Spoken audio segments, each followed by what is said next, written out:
Donc ouais, je dirais qu'aujourd'hui on a divisé par 2 le temps qu'on passait sur nos audits, donc c'est déjà une grosse réussite pour nous. Collective, c'est la meilleure expérience de collaboration entre des milliers de collectifs d'indépendants et des milliers de clients. Un exemple qui me vient en tête, c'est la collaboration récente entre le collectif Robuste et le client Itac sur la conception et le développement d'une application de A à Z. On a particulièrement à cœur d'accompagner des entrepreneurs dès leur début. Et puis c'est un type de projet qui intéresse particulièrement les indépendants. Notre objectif chez Itac, c'est de massifier la rénovation énergétique. Pour un particulier, c'est très compliqué de savoir quoi faire dans sa maison. Donc nous, notre accompagnement chez Itac, il se décompose en 3. On envoie ce qui s'appelle un ingénieur thermicien pour faire un audit énergétique et obtenir un état des lieux de la maison sur où est-ce qu'elle perd de l'énergie. On va ensuite créer des scénarios en disant qu'est-ce qui se passe si je change mes fenêtres, qu'est-ce qui se passe si je change mon chauffage, pour être capable de donner de l'information à nos clients sur les travaux les plus intéressants à réaliser. On va mettre nos clients en relation avec des artisans de confiance, donc ça c'est l'étape 2. Et la 3e étape, c'est on va aller chercher l'ensemble des aides, parce qu'on leur a annoncé des financements possibles. Et aujourd'hui, nos auditeurs mettent en moyenne 2,5 jours pour réaliser un audit énergétique. Donc la problématique aujourd'hui, c'est que les outils qu'on utilise nous font perdre du temps. Donc nous, vraiment, notre objectif, c'est de passer d'une somme d'outils qui sont difficiles à utiliser à un unique outil utilisable chez le client qui nous permettrait de faire un audit en une demi-journée de qualité. Alors avec Robuste, on est spécialisé donc, dans la réalisation de MVP, donc de produits minimum viables.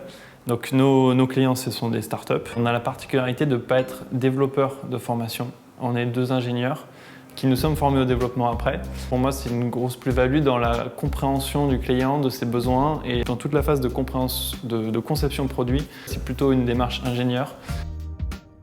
Donc, ce qui est ressorti de cette collaboration avec Itac, c'est le logiciel Argos qui permet justement donc, aux auditeurs de faire de la saisie de données pour générer les rapports d'audit.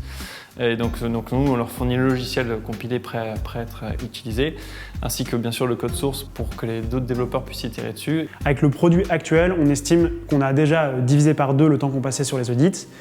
Donc il y a déjà des auditeurs qui utilisent le logiciel et qui sont capables de le faire en temps réel. Et donc là, pour l'instant, on n'a pas la dernière brique qui est la production de rapports, mais c'est ce qu'on va ajouter dans les mois à venir. Donc ouais, je dirais qu'aujourd'hui, on a divisé par 2 le temps qu'on passait sur nos audits, donc c'est déjà une grosse réussite pour nous. Nous, un sujet qu'on avait identifié dès le début comme étant un gros point technique, c'est le dessin en 2 dimensions qu'on a finalement du coup priorisé. Donc ça veut dire en fait communiquer entre du dessin 2D et le reste de l'outil. Et effectivement, ça s'est révélé être une difficulté qu'on avait, enfin que vous aviez, mais du coup qu'on avait. Alors on a fait pas mal de benchmarks d'abord sur l'ensemble des librairies de dessin qui pouvaient être disponibles sur React. On en a trouvé qui se rapprochaient de ce qu'on voulait faire, mais qui ne comportaient pas toutes les features. Donc du coup, on a dû ce qu'on appelle forker la librairie et en fait, la réalité la faire évoluer. Donc on est parti d'une base existante, mais on l'a adapté vraiment aux besoins spécifiques Itac. À la base, on partait sur une application desktop, donc on pensait utiliser le framework Electron. Et finalement, on est parti sur une web app, donc ce qui nous a permis d'utiliser React. Et ensuite, pour la partie back, on a mis en place un serveur Express JS et le tout déployé sur Heroku. C'est important de partir sur des technologies connues pour pouvoir avoir des profils derrière qui reprennent facilement. En fait, notre idée, c'est d'aider l'entrepreneur à démarrer en lui permettant de réaliser ce MVP.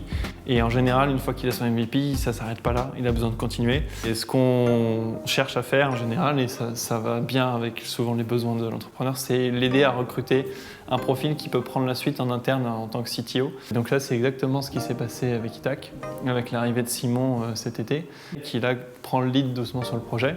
On a vraiment vu que l'accompagnement ne s'arrêtait pas juste à on vous livre un MVP et ensuite débrouillez-vous.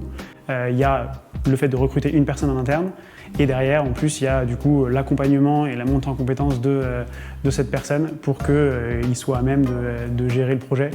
Donc si vous avez un projet Tech Product Design, rendez-vous sur collectif.work pour y déposer votre projet et accéder à tous nos collectifs.